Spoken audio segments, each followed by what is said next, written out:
Dimanche, un bon dimanche, accueilli, pour ça la sport.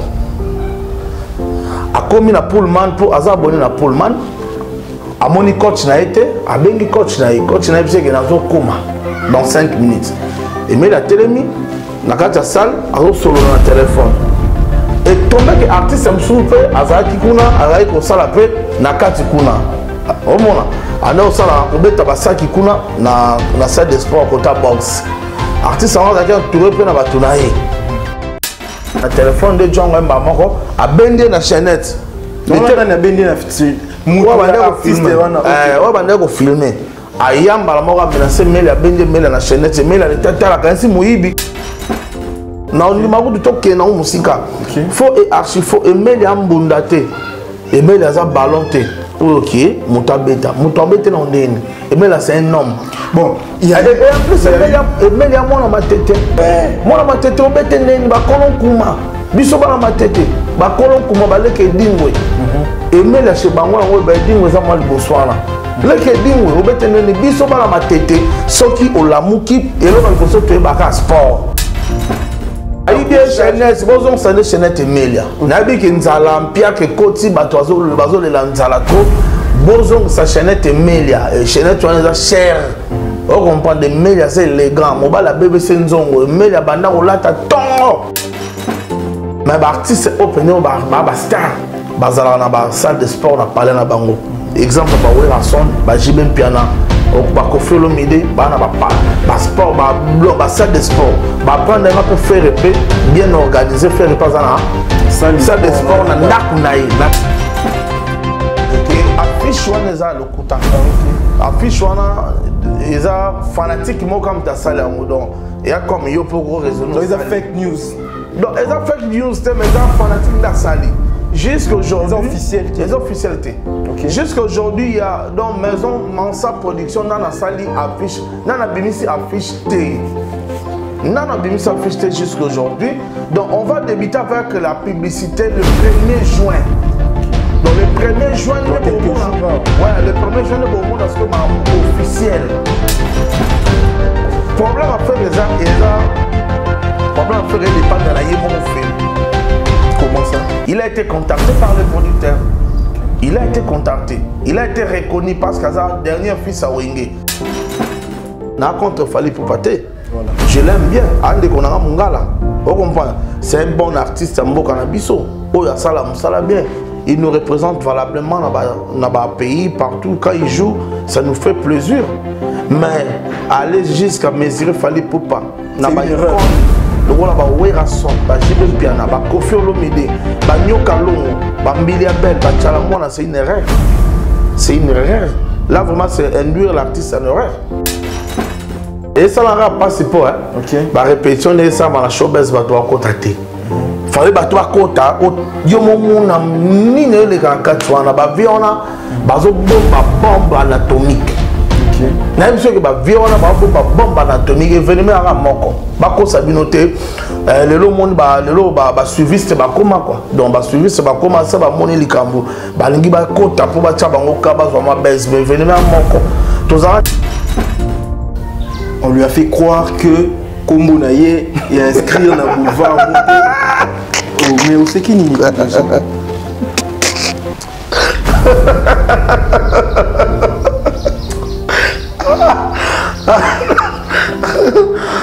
Attention à Wenge, Wenge, puissance à Wenge, ils ont bon mon est belle, ils ont monité. Mbote Nabino Bandeko, Mbote Nabino abonné. Il y a Univers Web Télévision. Je suis très content, moi, Bétrick Loukabo, de vous savoir nombreux en train de suivre cette émission. Comme d'habitude, nous sommes là pour faire ce travail de la plus belle manière, pour vous informer, chers abonnés, chers téléspectateurs. Dans cette émission, je reçois pour la première fois, dans le plateau, il y a Univers Web Télévision, moi, Namboka Piroger, qui est le communicateur du groupe mythique Wenge Musique à Maison Mère de Weranson. Avec lui, nous allons parler de plusieurs sujets d'actualité. Actuellement, nous avons Azate, actualité Ezali, événement Nene, Oyo Wenge Musique à 4x4 tout terrain, Ezako préparé pour le stade de Martyr le 30 juin. Chers abonnés, chers téléspectateurs, avec Puis Roger, nous allons parler de ce grand projet. Nous allons parler de Bill Clinton. Bill Clinton qui serait repêché dans le projet pour pallier la difficulté côté animation. Nous allons parler avec Puis Roger, il va confirmer si c'est réellement une vraie information. Et nous allons parler de cet accrochage entre Fally Ipupa et Moko. Il y a clan Wenge, il s'agit d'Emelia alias na Pullman. Est-ce que ce qui se raconte est vraiment vrai? Est-ce vraiment réel? Et il paraîtrait que Emelia alias a porté plainte, ou soit Wenge a porté plainte pour Emelia alias. Nous allons débattre ça avec Puis Roger, à qui j'ai dit bonjour moi Lamboka. Ouais, ben bonjour Derek Lukabou, donc bonjour na fidèle internaute nyon surtout, abonné nyon surtout à la chaîne Okitoko, bonjour Nabino nyon surtout. En tout cas, ça pour moi réel plaisir à vous inviter dans le plateau Kitoko Oyo et par Bédric, donc vraiment par là dans place Sabino bon week-end est-ce que vous allez d'ailleurs dans place bon week-end na sponsor nangai le PDG Malou Mavoka Arme Fatale. Donc, est-ce que vous allez Bambo Tebele na Yateo Zambota ou Azota Labiso na Luanda na Zobo na Bongo Nikon Kai le formateur de boss na Zope Sambote na ya Vincent Kata Boni Basango héritier du trône donc Steve Lufalanga donc Bambo Tenabino surtout Abrino Lubika Monga propre MDD business fiston Ituku Puis Roger Yeyo, ce que Marambo Bandi. En tout cas, Puis Roger Yeyo, Marambo Bandi, pour le plaisir de Maman Joujou Makela à Londres, l'ONG Afro-Congo, la charité dans les sangs. En tout cas, la Pestibulonion Sombo, Tebozo, la Nabiso à partir allemand, Tété, Teresa, Maman Vanessa, en tout cas, Guerra Mungoulou, les jeunes boss de tous les temps. Puis Roger. Ouais, Derek. En tout cas, plaisir à trop Yako Yambayo. Mais avant tout, Banda vraiment le vivre Yamasolo. Yebisabiso, climat la maison mère entre Bino et Zandengeni actuellement. Parce que tout le monde qui, Weranson avait mis la paix entre vous. Il y avait des accrochages entre communicateurs. Actuellement, Yebisabiso, climat et Zoreni. Bah oui, actuellement, le climat règne vraiment dans la paix, dans la sérénité totale. Donc, au moment où nous vivons l'époque de la réconciliation avec le clan Wenge. Donc, ma Pessinzela, au moment où Wenge, les orchestres, il y a une valeur ajoutée dans la musique congolaise. Wenge Musica, grand carnal, le président Weranson, le président Jibem Piana, le fondé d'idée Marcela, le prince Salem Makaba. Ensemble, nos collègues, ça exemple la musique congolaise créer une génération belé les lots Wenge alors Wenge comme te banda makam Wenge peut ça exemple Wenge peut ça exemple à réconciliation et autres qui dans le domaine tout si dans la politique notre ancien président Joseph Kabila Moïse Katumbi Bakutani voilà est-ce que vous exemple na Wenge bah oui il y a un exemple à Wenge Tomoni Moutologo la pasteur Denis Lessi na Maï Kalamba Bakutani Bayambani réconciliation qui est dans le domaine nion surtout de mon appel Bisso Sankara de Kunta Papi le Prince tout surtout bana yo garanté na minute to tienase. En tout cas ça c'est vraiment bien parce que on dit Wengeza clan. Un clan, il faut vraiment Eokana. Alors, Yebisa Bisso pour cette information qui vient de tomber. Il paraîtrait que Bill Clinton, Macintosh, Oyotoye, Bin Animation, a façonné l'animation Congo. Au départ, Azalag n'a projet en athée, mais à ce qui se raconte par rapport à la difficulté côté animation, repêcher Bill Clinton, il n'y a pas confirmé qu'on a concert et héritier, la répétition. Alors, dites-nous un peu, est-ce que l'information est en parce que vous avez moins na Wenge. En tout cas, je vais parler au nom de Paul Mukeleng, qui est le chef de communication. Il y a maison de production Mansa. Amadou Djabi. Donc, information, les faux et archi faux. Ah bon? Eza lokuta. Donc production les production ya wenge musique à 4x4 BCBG tout terrain. Biso tout que Bill Clinton azali pilier, azali soldat ya wenge musique à maison mère. Donc kuna eza mamba ba Robert Ekokota na ba Tutu Kaluji. Donc vraiment de ce côté là problème ezate. Donc Bill Clinton a roya tant qu'invité. On comprend azali mwana wenge. Ndenge mo pe héritier watana ba roya, ndé ba babindo me ba roya. Bah Gianni, bah Oya, Papi Kakola Oya, on comprend. Et tant que bah invité, mais bah acteur principal il y a les Kambongo, et ça bah Robert Ekokota, na bah Tutu Kaluji, donc on a un oiseau de télé Robert Ekokota. Binomo Boyoka qui était à Paris, je vais signer premier contrat à Paris. Robert Ekokota, a un problème à voix. Est-ce que énergie au Yazala qui à l'époque, est-ce que c'est la même énergie? Parce que tenir concert Wana, Stade des Martyrs, c'est un grand spectacle. Est-ce que doit-on faire confiance à Robert Ekokota, parce que il n'exerce plus ces métiers-là? Faisons confiance, mon frère. Moni Arme, tout ça, art et Zarelo, il y a forcé. Robert Ekokota, c'est un grand animateur à Sala à distinguer. Oui, Robert Ekokota, c'est un animateur. Beaucoup de disques à Wenge Yemoko. Bah disque toi Wenge Yebi. À part car mon lolo, président Werasson Tabouaka. Président Werasson a Yemba pe Abouaka. Mais à part mon lolo. L'album nous surtout landa tito comme on a Pentagone. Donc tout comme l'autre qui na Pentagone. Mais l'album nous surtout à part Mololo ti et comme tout comme on a Pentagone. Robert Ekokota boka mo yemoko. OK. L'album tout ça la section c'est Robert Ekokota. Donc faisons confiance à ces deux animateurs. Confiance à ces deux tenir animation et événement on a comme tenir on a besoin que tenir j'ai confiance à Robert Ekokota. Donc blague exacte. Tout Kaluji Kaluke Mbazan a blague exacte. Bill Clinton, Macintosh, a un grand animateur à blague, mais à Ozala. À Ozala comme invité et non comme quelqu'un qui a intégré le projet. En tout cas, à Ozala comme invité. La vie est un peu barrée, sur un podium, mais l'acteur principal, il y a l'histoire, et ça, Robert Ekokota à Kaluji. Merci beaucoup, Molamboka. Merci à Fou équiper la Wazolanda Bisso. En tout cas, prenons cette information aussi. Nous avons vu na Elongo Tozomo na affiche officielle. Bon, ça a circulé sur Internet. Cette affiche officielle, il y a événement wana. Nous avons vu Bananyo Swawinge ensemble. Mais il y a un grand artiste aujourd'hui de notre pays. Oyazo manqué na affiche wana. Il a été avec eux na Wingé. Il s'agit de Ferregola, Azate na Fichouana, et Sali Batebele Passi, Piroger, Mwanamboka, et Bissabisso. Qu'est-ce qui a fait en sorte que Ferregola Azala intégrité na projet wana? Parlons de l'affiche. D'abord, premièrement, vous devez savoir, Baudric, que l'affiche wana est le coutant. Ah, ok. L'affiche wana est fanatiquement comme ta salle en modon. Il y a comme il pour raisonner. Donc, il y a fake news. Donc, les fake news, mais les fanatiques de la salle.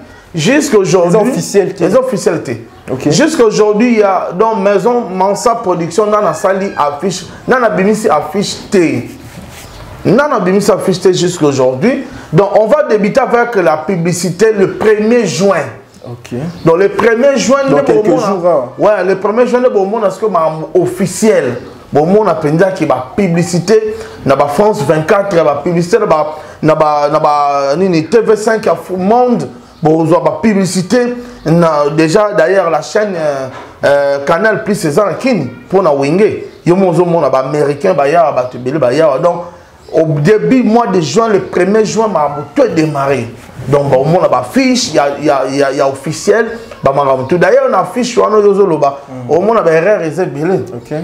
Wenge musique a combien on marque au monde que stade de Martyr va commencer Stadar donc ma fiche on a erreur belé donc ils ont affiche officialité ils allient Moutou fanatique moi à Kanisi donc à Salango donc voilà ok on est d'ailleurs yango ok voilà yango ils allient Voilà. Donc ezali affiche moko nini officialité. OK. Bazo monango en tout cas Jonathan Mukadi azo balancer déjà voilà. Maintenant il y a biso puis Roger on était en train de parler de Ferregola. Qu'est-ce qu'il y a eu avec Ferregola? Au départ, selon certaines indiscrétions, les musiciens, il y a Wenge Musika, autant à Blaise Boula, il n'a jamais voulu de Ferregola dans ce projet-là. Et puis par après, il faut se rattraper, et puis Ferregola aussi avait raison à Boyaki. Qu'est-ce qui s'est passé réellement dans le dossier Ferregola? D'abord, vous devez savoir que ce n'est pas Blaise Boula qui engage le concert. Okay. Respect à l'ingénieur Ciel Boula, Venabiso, donc Sigazali. Mais le producteur, c'est Amadou Djabir, avec la maison de production, Massa Production. Bangonde Moutou Baza na projet, Bangonde Bazo Benga, artiste, ou Bazo Benga. Ndé mon père Benga qui est ingénieur Ciel Boula, Ndé Benga, artiste, surtout. Donc, problème à faire, problème à faire, il dépend de la Yémoko Ferry. Comment ça? Il a été contacté par les producteurs. Okay. Il a été contacté. Il a été reconnu parce que sa dernier fils à Wenge.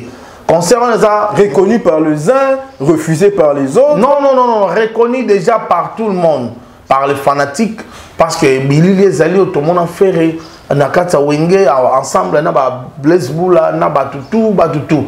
D'ailleurs ce concert moi circulé micro dans les réseaux sociaux, concert à Wenge ba betana papa Wemba. Au présent, on a présenté à Ferregola. Après, comme ça, improvisation, présent, on a Yembe, après, présent Blaise Boula, pas Yembaka. Sur le même podium. Voilà, maintenant, selon Yoelo, on dit ça que Blaise Boula reconnaître Ferregola. Non, on a habité Ezali volonté Naïmo. Il est libre. Donc, tout ça, la démocratie, le vieux, a raison Naïmo, peut-être que Tindagalo va bongo. C'est pas parce que Batumusu Balo va au moins n'a pas fallu, au vieux, à Solo la bien a fallu. Non, c'est pas ça. Est-ce qu'à cause de la haine Moko contre Ferregola ou je ne sais pas. Il y a une affaire, il va voir mon rotin. Voilà. Il y a une affaire, il va voir mon rotin. Il va deuxième voix, faire la première voix à ténoriste. Donc, je te jure que à cause de la haine, il va ils ont rien, ils ont peut-être une compréhension quoi. Donc si on doit retenir absence il y a Ferregola dans le projet, voilà, ça dépend que de Ferregola. L'absence de Ferregola, ce qui est là. Parce que nous, comme nous le 30 juin. Aujourd'hui nous sommes le 27 mai. Le 28. Le 28 mai, on est là. Donc sur ce qui Ferregola aux alatés dans le concert Wana, et dépend de la Yemoko. Parce qu'il avait dit qu'il y a une promotion à l'album Naïe. Alors ça, on a une promotion à l'album Naïe, mais tout comme dans le 30 juin. Voilà. Voilà, merci beaucoup en tout cas. Pierre Roger, parlons de ce qui se disent par rapport à un autre camp, si je peux le dire comme ça. Ouais. Balobi, il y a un artiste congolais où il a tapé dans le stade de Martyr. Ils ont créé le rôle à 2 événements. C'est-à-dire que fanatiques et artistes Wana, je parle de Fali Poupa, fanatique et Fali Poupa, qui disent que l'événement à un stade de Martyr, ils ont en novembre. Tout ce qui vient avant, ils ont événementé. C'est-à-dire que le fanatique de Fali Poupa veulent mesurer ou soit mettre Fali Poupa au-dessus, il y a Wenge. Toi, qu'est-ce que tu peux dire par rapport à ça? En tout cas, il y a une erreur grave. Réellement bon de lobby mais ils se disent qu'aujourd'hui, Fali Poupa et moi, le bango, actuellement, il n'y a pas plus bon que lui. Attends, les 2 bons ce qui étaient.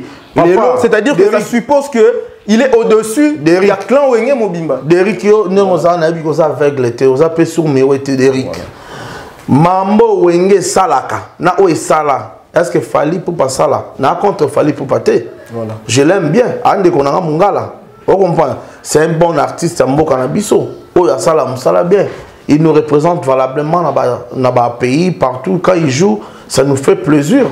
Mais aller jusqu'à mesurer Fali Poupa, na ba icône, le roi ba Werason, ba Jibé Piana, ba Kofi Olomide, ba Nyoka Longo, ba Mbilia Bel, ba Tchalamwana, c'est une erreur. C'est une erreur. Là, vraiment, c'est induire l'artiste en erreur. Tu vois? Effectivement. Na domaine surtout à vie batu bakabwani pour na wera son EJB piano. Donc Wenge sala événement Wenge bena donc bauti ba poto bazoya boye na Kinshasa ville morte pour nini pour Werason azoya actuellement à la liste pour nini pour Jibin Piana azoya mais nana sala ngo tile na musique congolaise père muto sala ngo azata obota mapeta zate pour na hebisio ke eza déjà ba temps oyo et ça mal Werason ye wana ga lobe auta frère sidit omonela bouki frère sidit il y a un artiste qui a fait des à Salmamboana. Tant que ça que Mukola, donc si concert en Afrique du Sud, on a des combattants. Ouais. Tant que ça Mukola, papa Mbaloba Mukolo Ndaibinini, à Sala na mona Muké. OK. On comprend. Pour baronde mutu ba sala pe ba la kisa yango. Ouais. Ba artiste mingi ba lelo bazali ba fanatique ya Wenge. Ba artiste mingi bazali lelo bazali ba élève ya Wenge.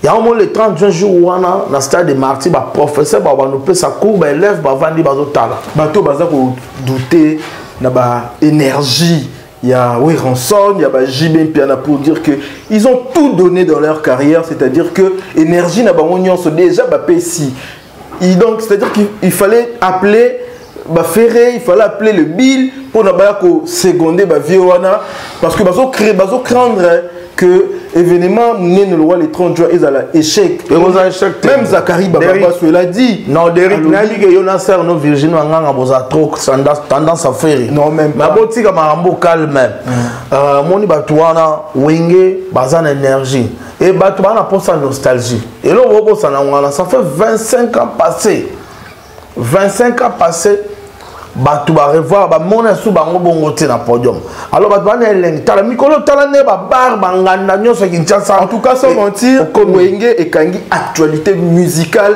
aujourd'hui en République démocratique du Congo tala banganda nyoso ne komika Wenge na Wenge et soit niveau batu bato sepela lorsque musique ya Wenge zo beta lobinga zaki et pas ya PDG Malou Mavoka na nganda munene Israël référence na matonge. Tant que la musique doit être normal, mais l'air musique ya Wenge et bêta qui lobby, mais non. Amina lula yo kalapoto lingana mama na lela tsera clara po alobelela yo. Badu yo, il faut que mutu bosko kangi mutema zo ah na bi muto na stade ya neni. Tango lo bache banzambo lo mokili monde ya surprise mama ngai na eba kiteo baninga na komisa bandeko na artiste ne ayemba danzemba bon tango bache banzemba président Jibe lokola ba danina lingie danina mipesi to sala libota na yemba sala nzemba bon na ba arrangement wana Wenge liaka bango na arrangement na ba note na live na mabutu pour artiste msusu na studio balansa bango sala boy zonga boy mais que live né orchestre ni ne beta live le wala Wenge donc en conclusion orchestre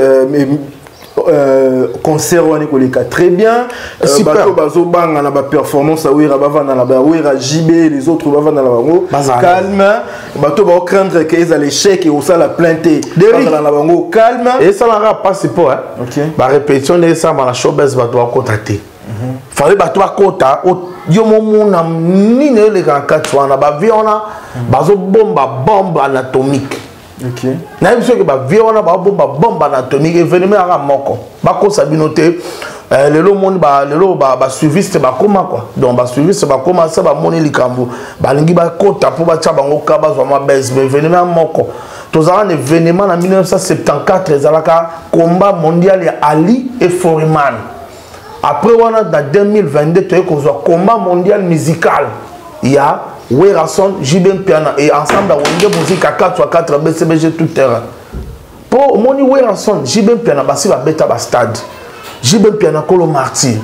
Werason roi des stades. Ba beta on bien. Donc ils ont parlé na bango. Mais ils ont pris opportunité pour enlever le roi Blaise Boula à beta stade. Tata Dominguez à beta stade. Ils ont pour occasion le roi la bateau Emile Elias à beta stade malgré beta na sima Werason. mais il peut participer dans nenga wenge et ça pour occasion pour na batu mususu pe ba beta stade mais pour na wera son pour na jibe peneza parler na bango ba bien on ba beta ngo dada. OK, merci beaucoup. Tout à l'heure là Otolobela Emile alias Otaki Kombo na parlons de la voix qui cloche d'Afrique centrale. Voilà, il y a un très bon chanteur mais il y a eu grand chanteur. Il y a eu une actualité actuellement permettez-moi la tautologie Piroger Emilia Balobi fallait bêtier. Il a été agressé par Fali Poupa. Retirez nos paroles. Est-ce que Emilia Mbunda Emilia a un ballon? Non, retirez les paroles. Il y a un grand journaliste Cédric. Donc, ils ont faux et archi faux. Dans le numéro du top qui est dans la musique. Faux et archi faux. Emilia Mbunda. Emilia a un ballon. Ok, Moutabeta non dene. Emilia c'est un homme. Bon, il y a et en plus Emilia moi dans ma tête. OK. Emilia moi dans ma tête ngana et to pesa na ba parler mu Congo na ngufu. Na quartier ngufu. Na ma tête chez biso awa. Moi dans ma tête c'est-à-dire quoi? Moi dans ma tête c'est-à-dire que ba kolon beta été pas. Moi dans ma tête obete nene ba kolon kuma. Biso ba na ma tête. Ba kolon kuma ba leke dingwe. Emilia chez bango ngo ba dingwe za moi liboswana. Le que dingwe obetene ni biso bala matete soki olamuki elo kalboso to ebaka sport donc bala matete bazaka ba sportif donc blague ezate ezako tout loin de là. Qu'est-ce qui se passait réellement la Pullman Jourouana parce que on dit que Emilia a été agressé, Emilia bungisi chaînette. Ba idée chaînette, bozon sane chaînette Emilia. Nabi ki nzala mpia ke koti batozo bazo le nzala trop. Bozong sa chaînette Emilia, chaînette on est cher. On comprend de Emilia c'est élégant. Mobile BBC nzongo, Emilia banda olata tongo. Emilia lata kitoko, alata bila ma cher ba chaînette banine. Emilia avant ça non musicien azara na oteka ba chaînette, ba bijoux na pavillon 5. Ndé na lo ba boye ba idombengi ba ebi, ba vena biso industriel, ba efede lo kwa kumo ba mongo, ba ebi, ba mère malata, ba ebi yango. Na ba honorable Tim Sintoya ba wi ke Emilia kolo ba chaînette bon sa chaînette mais ça dimanche moko boye Emilia aza abonné po au moins Emilia c'est tout fait normal na bi ke azonga moi si ma par rapport au vendre trop na poto mais ba artiste open ba star bazala na ba salle de sport na parler na bango exemple ba Wera Son ba Jibem Piana ba Kofi Olomide ba na ba sport ba salle de sport ba prendre un peu faire bien organisé faire pas na salle de sport na ndaku na résidence na ye donc artiste wana ba bima banda pamba te na ba lieu public te tout artiste qui va dehors na salle de sport na ba lieu public il est mal organisé te exemple ampiaker il y a mal organisation c'est trop dit pour nga pe na abonné kuna OK nga pe na ampiaker nga pe na abonné na Pullman na kenda après ko sa sport kuna. Donc, Emilia, c'est tout à fait normal avant dans la Congo, avant dans la Mikili. OK. Pour Emilia, avant dans la Congo, dans la salon, dans la salle de sport, dans la résidence. Mais c'est tout à fait normal, avant dans la poto, à Yende Noule, il y a un moni face à la sport. Alors que nous sommes dans la faire, dans JBT, alors que des côtés, tout va coûter. Bissounion, c'est tout au coût na Pullman. On a abonné na Pullman. Dès mon père Emilia abonné. On paye pour couper un artiste. On a tout coûté. Yo balinga ba betoté. Et bon ba betoté Emilia, ba betoté Emilia. Mais c'est ce qui se disent.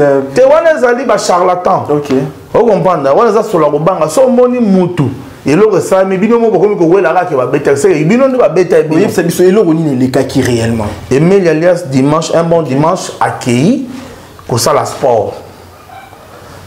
A commis na Pullman pour aza abonné na Pullman a moni coach na été a bengi coach na c'est que nazo koma dans 5 minutes et mais la télémi na kata salle a solo na téléphone et tombé que artiste msoupe aza kikuna aza ko sala pe na kati kuna o mona ana sala ko beta basaki kuna na salle de sport kota box artiste on a entouré pe na batunaye mutune mo zeko filmer tanga monika Emilia mwana wenge lo wa banga wenge na banga mbala moko zi palpite koti et comique bobi mise o bobi mise nene eze pas la binote eza lieu public bino on senga ba bimisa mutu bato amoni ndetika na jo abandi nini o azotida bato bimisa mutu na kata Pullman et ko tombe ki Django par complexe na yaki et mais la bête ba so ba lo belande et mais là sur le téléphone de Django maman ko a bende na chaînette on a bende na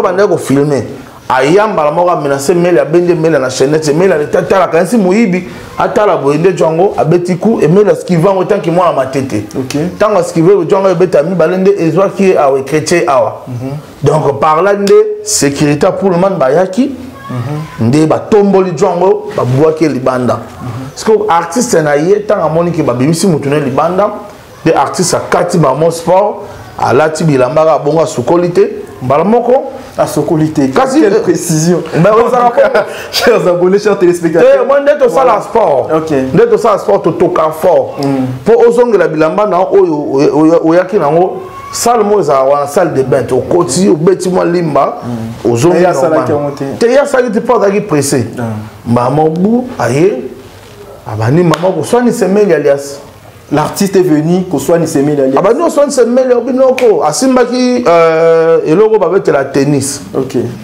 maman abani soini semeli alias obi yolo bananga foi emeli abinoko ozolo bane bongo leki no be mwana o keba na d'ailleurs ngai na banana ancien na musalo pe na expérience rose audace yo lo ba monter non na ba te woneni et mais la bi mais noko mais yo muto lo ba kaki paka kokolot yo lo ba ki yo ki parati neno ko mi ko kipe po yo zali di tutu.com ndeni ni ozo yo so Rolanda nde bende makelele wana papa et sali ke bato ba kaboli bango mais ba artiste ba simba na nzoto te OK ba artiste ba simba na nzoto te donc ba o to ba commentaire no so ba tsa les pamba ngana o tsa bino a défi muto ko loba kie e melia na fali ba bundi bimisa image like sa vidéo pour le monde on tamba na vidéo le coup na guerre kuna na est bato ba bunda meto mo na vidéo et bon on a pour le monde bato ba bunda vidéo ezate donc oya lobi bongo ki ba bundaki ala sa vidéo en tout cas merci beaucoup puis Roger au résumé situation là qui toko explication peut si bato belé bazan en côté tout le monde sont dans des rumeurs ce qui s'est passé réellement là-bas puis Roger vient de le dire de la plus belle manière en tout cas maintenant Bino en tant que Clan Wenge na événement oyo eza ko se préparamé très kitoko pour les 30 juin koyoka moko ya bana Wenge oyo ko zala pe l'événement wana azui problème à bongo et ça là qui bino ndeti ndengeni parce que bato belé bazolo ba Wenge faut apporter l'artiste plainte bon en tout cas nous sommes concentrés pour la préparation à concert pour mokili mobimba bato ba Afrique bato ba Amérique bato ba partout ba Europe bazoya pour un concert le 30 juin. Alors, tu vois qu'on a perturbé pour la maman Mickey d'ailleurs. Et mais il y a des façons où on a buzz. Il y a des gens qui ont buzz. Il y a des histoire à Wenge. Oui, rason à l'obaki en haut déjà. Oui, rason à l'obaki a bimisa déjà missile. L'obaki oyo a kokoka événement OT. A ko supporter en haut tes choses en tension. Bima d'ambok. Tension en haut déjà tout le monde monate. Mais baisse économique, il n'y a pas. Et ça baisse tes attentions. Ok. Oui, engagé. Donc, tension, et comme au bunda, des attentions. Sur la kubanga, il y a Wenge. Parce que la minute actualité, ça va bana Wenge na Wenge. Ok. Actualité musicale, la minute est kangika Wenge na bana Wenge. So yé bona ba ngana nyo so tukaka Wenge. So ke boye ça va si so beta Wenge héritier Watanabe. Ça va si so beta héritier Watanabe frère dynastie. Ça va si so beta dynastie Bill Clinton, Fabregas, Batutu. Dans l'épisode que banganda Congo, il y a Afrique na minute c'est bana Wenge. Tangela nga part bangona so zo beta. Est-ce que ça c'est une réponse? Est-ce que ça réponse na ba oyo banda ki ko kanisa que actuellement ba leki Wenge Clan Wenge Mobimba mais événement oyo actualité tout le monde a dominé par Wenge. Est-ce que ça réponse pour nous ça bango que en tout cas Wenge restera toujours Wenge? Ma Wenge restera toujours Wenge. Yebisa tangela nga misani na Wenge oyo abondisa mutakla mobe. Parce que biso bana Wenge to bondara na voix. OK.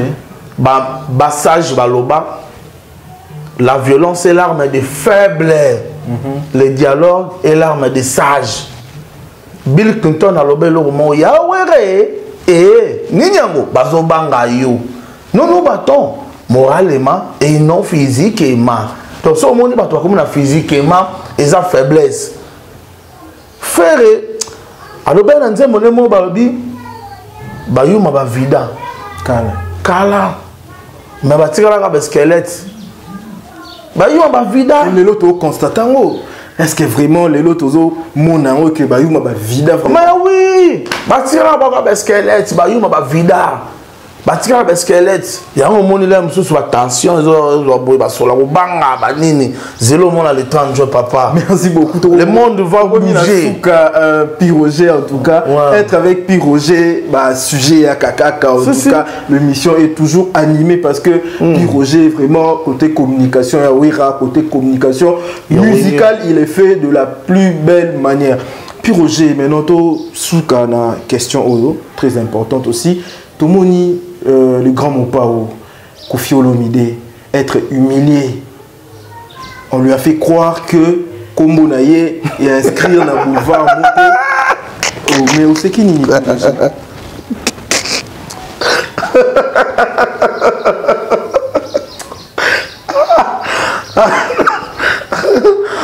Attention à Wenge, Wenge, puissance à Wenge, ils ont bon mon belé, ils ont monité. Oh, et c'est qui sont vraiment un Piroger? Tu as quelque chose à dire? On sait qui ni? Non, question c'est vite, on sait qui madame. Vient depuis 12. Voilà. En tout cas, non, mais moi, personnellement, c'est pas possible. Tu vois, il y a Ouera. Et il y a un passé au bangaï. On aura le bas. Oui, ça n'a pas mal au bar. Si on va baignoter, vous allez présenter quelle boule c'est sympathique. En tout cas, chers abonnés, qu'est-ce que vous avez dit de Web Télévision, comprenez que nous sommes avec Piroger. L'émission a toujours été animée quand on a Piroger dans la plateau. Voilà. En tout cas, moi personnellement, moi ça me fait pas rire parce que Koffi Olomide c'est un artiste musicien et Ambo Cannabis est mon aîné. En tout cas, Koffi Olomide, il ne peut pas tomber dans ce piège-là. Et Bato, Basali et Bongo, ils doivent revoir leur conscience pour dire que la prochaine fois ça va Koffi Olomide ils ont faire croire na Koffi Olomide que Kombo na ye va inscrire ngo aza na étoile na ye pe na boulevard wala ya New York ya wa fait je ne sais pas sans vérifier l'information Koffi Olomide à réunir journalistes pour communiquer à ces sujets mettre au côté na liste na site wana tout moni ba procédure ça n'a jamais été les cas Koffi Olomide Kombo des athées attends que nous avons la culture na beaucoup ya walwidi na moni ya ngote na beaucoup ya walwidi ya moni vie faut te tambola il faut pas sauter d'étape so non va bengiote qu'on a pression de ma présenter na moni peu étoile à chaque Congo. Ah non, ça c'est censé moquer aussi de chaque Congo. Et toi, il y a dans le carton. La monnaie étoile à chaque Congo. Il y a 140. La monnaie étoile à Moutalikasu. La monnaie étoile à Sankara.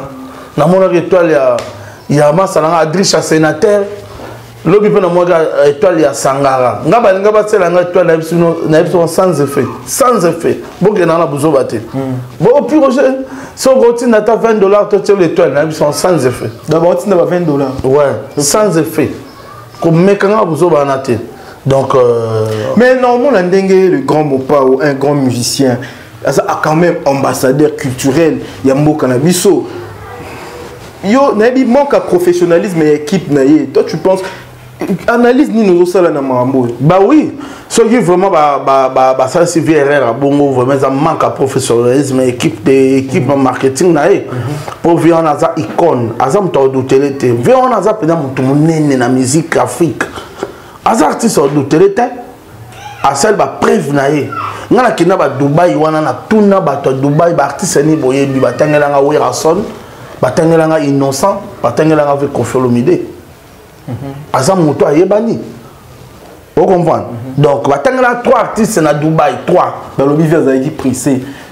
Il y a Koffi Olomide, il y a Werason, il y a Innocent. bato batangela nga na Dubaï pe bato batanga nga za mindele ba arabe batanga inonce bi batanga na la vérité na kena Dubaï na tuna bango po ba mona nga na lati varese à renaissance bato ninga oh yo Côte d'Ivoire non Côte d'Ivoire mais DRC DRC oui DRC Mobutu habité Mobutu d'ailleurs Kalaboni Bouzo Baweko président Ngabi Fati Beton depuis Paul depuis Paul artiste né Balbaki Ngabi naturellement oui artiste you people you Verason babenga Verason babia Verason Koffi Olomide voilà na Dubaï OK Koffi Olomide parce qu'après ça il y a une question concernant Verason na ba Dubaï ba indien ba pakistanais batuna yo Verason Koffi Olomide Inosbi trois artistes batangala OK maintenant si tu peux résumer Mambo Komeli Koffi Olomide en un seul mot na lo lobate OK na lo lobate donc bato bo sala ki bo sala su bonte alors quand même moto munene bogo bete 12 te pe 12 ans ça va facilement bon non c'est pas bien. Merci beaucoup. Donc clôturer vraiment la question concernant Weranson au lobby à Dubaï. Weranson c'est le premier musicien au Batangela qui au Congo. Il est vraiment reconnu. Les gens ont été stupéfaits de voir Weranson il y a un mois son compte Instagram compter une affaire, il y a 400 000 abonnés ou 350 000. Mais dans un mois, compte n'est comme 2 millions d'abonnés. Mais non, les gens ont félicité Weranson. Mais comme nous sommes allés, Kota la compte n'a pas abonné, Bamoni, Pakistanais, Indien, Taïwanais, Bamoni, tous ces gens-là, il y a côté Kuna. Weranson est un artiste musicien basé en Afrique, en République démocratique du Congo. Comment expliquer, Babi, quand tu as Weranson fait? Mais Weranson a bêta Bercy. Est-ce que tu vas à Bercy, de Paris, ça va Congolais? Weranson a bêta dans le Stade de France. Est-ce que tu vas dans le Stade de France, ça va Congolais? Dans le Stade de France, ça va Congolais. Weranson a bêta dans les États-Unis. A bêta dans le palais des sports. Weranson a bêta dans le double zénith. Il y aura un événement qui se tourne à la Congolais. Quand Instagram il y a bien mutu, et ça la pour la communauté na autant. Ils allaient populaires mondialement.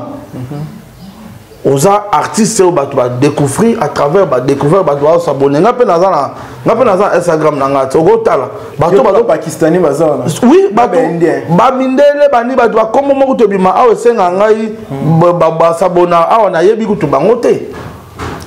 C'est ça, c'est comprendre. Indien, Pakistanais, bazala moukier que africain, parce qu'on a basé awa. Au Moninga, je te parle la vérité, rien que la vérité. Lorsque tu as présent Weranson na Kisangani pour l'inauguration de la moto Casse Gold, c'est moi qui filmais. Non, filmé en direct à Instagram nae. On va commenter. Non, mon a ba commentaire. Il y a Indien, Libanais. Banani, on comprend. Biso ba Congolais, oui, tolinga ba artiste na biso même mingi to comment ba jaloux pe na bango. Congolais kota likambo pas commenter zo commenter ti. Ba étranger, ba la bino bina ba nzema ba Davido Est-ce que vous mona bango? Ba artiste on surtout américain, banani, bina ba nzema na bango boyebi bango. Et pourquoi pas bino bina ya bango peut pas s'abonner na o bisoté. Donc bino c'est pour s'abonner na ba Davido na ba nani c'est normal. Mais ceux qui va pakistanais ba indien ba libanais ba s'abonner na oya star na bino Weranson bomona ngoza mabe. Donc Weranson le deuxième musicien le plus populaire sur Instagram ici. Mais na bisiot na lobika ke ba congolais bino bolinga bo s'abonner na ba page ya ba étranger. Bo trouver ngoza bien. Mais ceux qui ba étranger ba s'abonner na page il y a des musiciens congolais et comme il est mabé.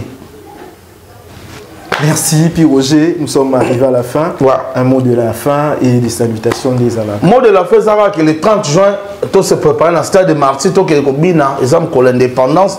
Il y aura trop de surprises, vraiment, m'a bien zali. Honorable Séraphin Borongo, il y a pas la matete.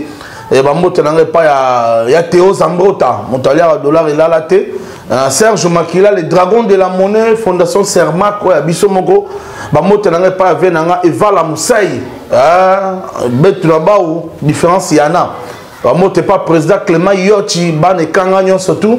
Et mon sponsor, le PDG, Maloum Avocat, Arme Fatale. Bamote Nanga et pas, il y a MDD Business, Fiston Ituku.